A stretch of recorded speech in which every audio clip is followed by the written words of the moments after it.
Amen.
माझे वडील बाबूजी यांच्या वाढदिवसानिमित्त त्यांच्यावर आधारित एक कविता मी आपल्या समोर सादर करत आहे। बाबूजींचं लहानपण जे गेलंय आणि बाबूजी लिखाणाकडे कसे वळले याचा थोडक्यात सारांश या कवितेत मी सादर करते। खूप खूप शुभेच्छा बाबूजींना वाढदिवसाच्या, खूप खूप शुभेच्छा बाबूजींना वाढदिवसाच्या।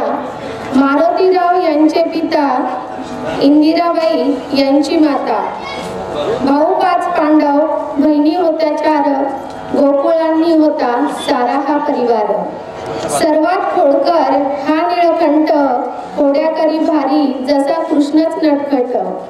भाऊ बहिणींच्या खोड्या तो करी, म्हणे आईला मार न ग आई फटका एक तरी। म्हणे आई तुझ्या माराविना झोपच येत नाही, तुझ्या मारासोबत दे ना आई खडा गुळाचाही। मोठी आवड होती यांना अभिनयाची, उपमा लोक देती त्यांना निळू फुलेंची।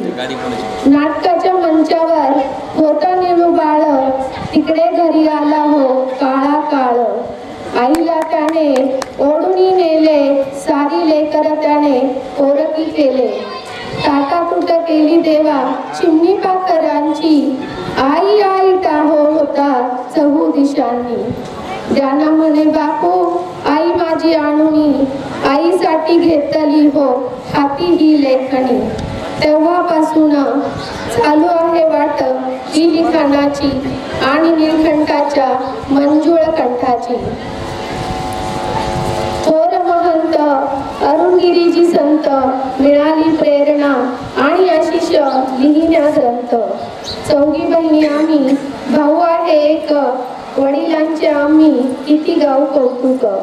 पूर्व पुण्य आमचे फळ आले, आई बाबूजींसारखे माता पिता लाभले। आशिष त्यांचा सदा आम्हा पाठी, अनमोल आहे हेच आम्हासाठी। अडबंगी नाथांच्या चरणी ठेवणी माता, हेच मागणे आहे आता। पुन्हा जन्म तर दिला तर हेच दे माता पिता।